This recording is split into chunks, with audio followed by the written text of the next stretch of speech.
নমস্কার বন্ধুরা, yummy kitchen Bangla থেকে আপনাদেরকে স্বাগতম। আজ আমরা বানাতে চলেছি ডাল পালং। রেসিপিটির নাম হচ্ছে ডাল পালং। এই কলাইয়ের ডালটা বানাতে গেলে যে যে উপকরণগুলি লাগবে আপনাদেরকে আমি দেখাচ্ছি।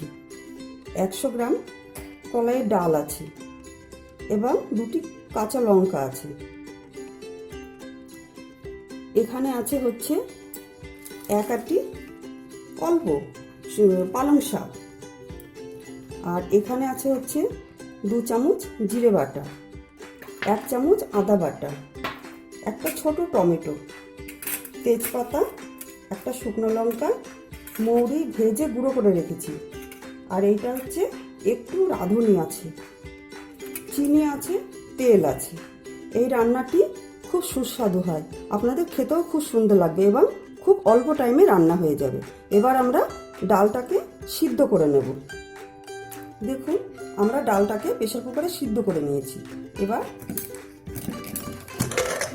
এই যে ডালটা সিদ্ধ হয়ে গেছে। এবার আমরা কড়াইতে জল দেবো অল্প করে।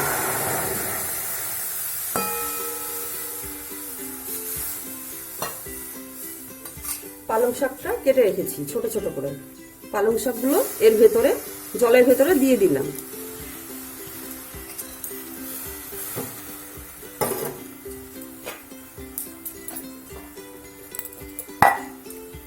এবার একটু হলুদ দিলাম,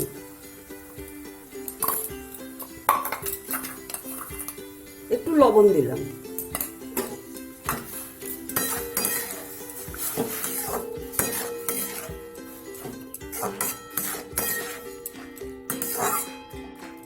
এবার 1 মিনিটের জন্য এটা আমি একটু ঢেকে দেব।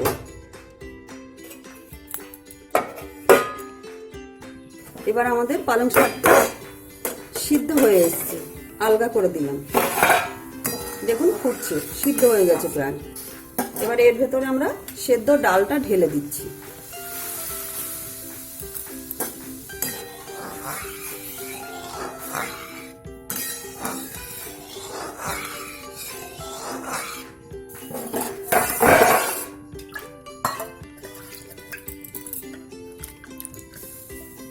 এটা খুব ঘনও হবে না, আবার খুব পাতলাও হবে না।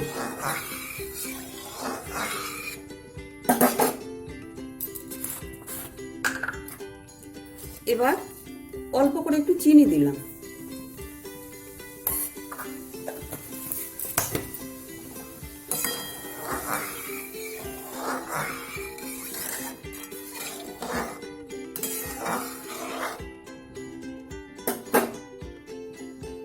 খুব অল্প টাইমে রান্না হয় এবং খুব সুস্বাদু হয়।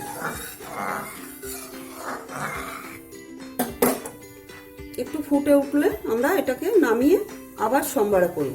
ডালটা আমাদের ফুটে উঠেছে। এবার আমরা ডালটাকে একটু নামিয়ে অন্য একটি কড়াই চাপিয়ে দিলাম। এবার আমরা একটু তেল দিলাম,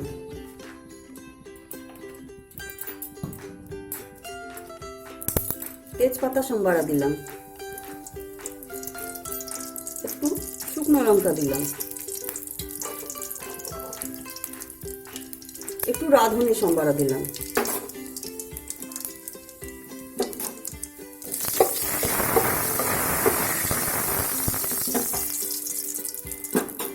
এবার টমেটো দিলাম।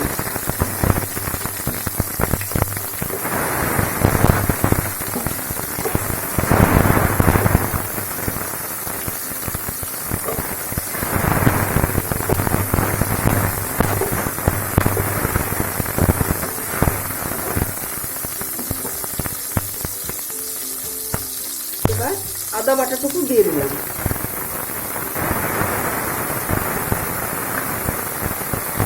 দু চামচ জিরে বাটাও দিয়ে দিলাম।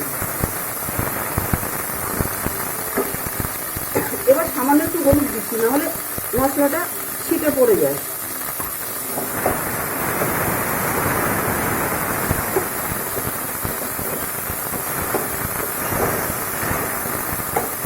মশলাটাকে আস্তে আস্তে একটু কষিয়ে নিতে হবে।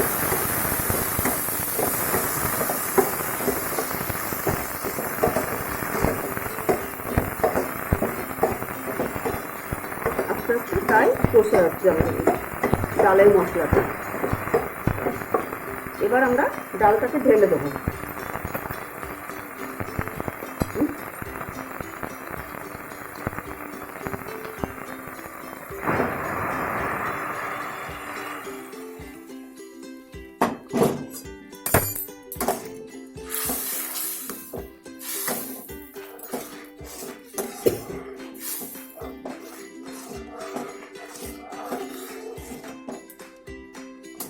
ডালটা ফুটছে, এবার আমরা মৌরি ভেজে রেখেছিলাম 1 চামচ মতো, সেটা দিয়ে দিচ্ছি।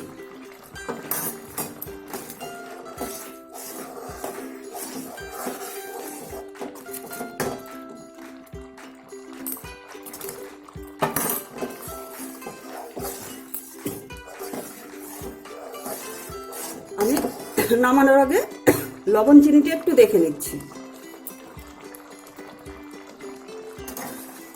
হ্যাঁ, সব ঠিকঠাক।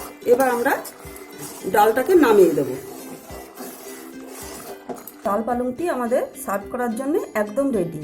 এই রেসিপিটি যদি আপনাদের ভালো লেগে থাকে আপনারা ট্রাই করুন এবং আমাদেরকে জানান। এরপরে আরও ভালো ভালো রেসিপি আপনাদেরকে করে দেখাবো।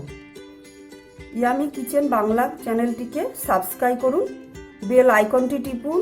রেসিপিটি ভালো লাগলে কমেন্ট করে জানান আর বন্ধুদের মধ্যে শেয়ার করুন। ধন্যবাদ।